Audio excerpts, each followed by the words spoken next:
ठीक है, ये इसका इनिशियल पोजीशन होगा और ये इसका फाइनल पोजीशन होगा। यहाँ पर ये इस तरह से डिस्प्लेसमेंट को हम बेटे मेजर कर सकते हैं। And the most important difference between the distance and displacement.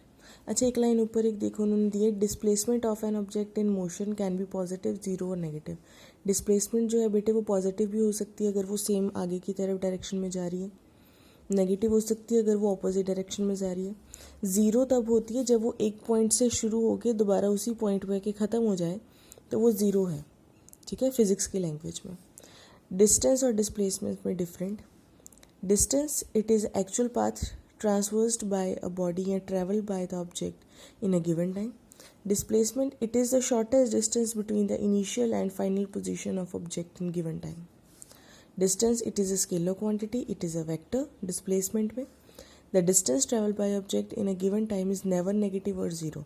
Distance कभी भी negative और zero नहीं होता, ये हमेशा positive होगा, but displacement can be positive, zero और negative. वो zero भी हो सकता है, positive भी हो सकता है, negative भी हो सकता है।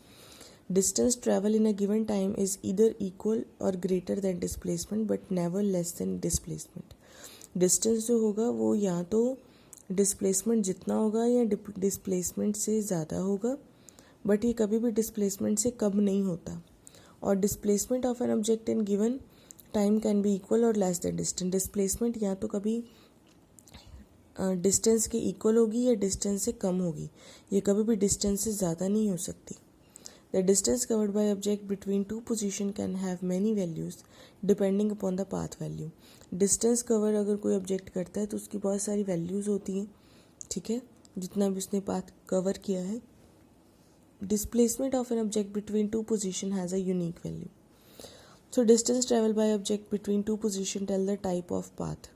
जब कोई object उस पर travel कर रहा है तो उसका वो path बताता है कि वो rectilinear है, वो circular है, स्ट्रेट है, क्या है, ठीक है ना।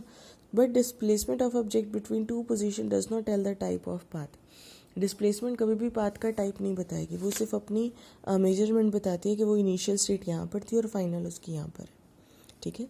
तो ये हमारे पास कुछ स्पीड आ गई, इनकी डेफिनेशंस है। Speed of an object in motion is defined as a ratio of total path and corresponding time taken.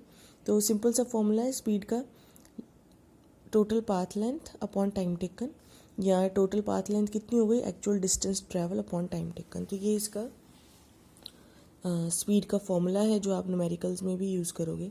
Speed is a scalar quantity, it gives no idea about the direction of the object. Speed object can be zero और positive but never negative. So इसके बेटे dimension है हमारे पास, मास हमारे पास zero आ जाएगा, length 1 हो जाएगी, time inverse. ये बेटे MLT निकालने का भी एक फॉर्मूला है, मतलब आपको एक लॉजिक दिया जाता है। मास मतलब उसका अगर केजीज में कुछ दिया हुआ है तो मास तो हमें यहाँ पे कुछ दिया नहीं हुआ तो वो ज़ीरो लिखेंगे, ठीक है। पाथ लेंथ है तो 1 है तो L1 आ गया, ठीक है। टाइम टेकन है, अपॉन में है तो ऊपर जाएगा तो इन्वर्स में आ जाएगा, तो ये T इन्वर्स लिख दिया, ठीक है। आगे आएगा इसकी type of speed, uniform speed. An object is said to be moving with a uniform speed if it cover equal distances in equal interval of time. जैसे उसने 5 मिनट में 2 किलोमीटर किए हैं, 10 मिनट में 4 किलोमीटर, 15 मिनट में 6 kilometre, तो वो kilometre 5-5 बढ़ रहे हैं और टाइमिंग भी 2-2 मिनट की टाइमिंग बढ़ रही है। तो एक पैटर्न बना हुआ है, इसलिए इसे यूनिफॉर्म स्पीड कहते हैं। एंड वेरिएबल स्पीड जो बेटे लगातार बदलती रहती है, जिसकी कोई पर्टिकुलर यूनिफॉर्मिटी नहीं होती। An object is said to be moving with a various speed if it cover equal distance in unequal interval of time or unequal distances in equal interval of time, however small these intervals may be. Clear? Next आ जाएगा average speed. Average speed का मतलब क्या है, अगर आपके पास एक proper एक पॉइंट है, पहले आपको इतना स्पीड दिया है, फिर यहाँ पर इतना स्पीड, फिर इतना यहाँ पर स्पीड, तो ये आ जाएगा A, B एंड C। तो पहले आप इन तीनों को ऐड करोगे और 3 से डिवाइड कर दोगे, ऐसे ही निकालते हैं ना एवरेज। तो स्पीड भी इसी तरह से है बेटे। When an object is moving with the variable speed, then the average speed of the object is that constant with which the object covers the same distance in a given time as it does while moving with variable speed during given time. Average speed for the given motion in defined as the ratio of total distance traveled by the total time taken. Clear? ये इसका formula आ जाएगा, total distance travel and total time taken. Is that clear to all? Just today's lecture is over now.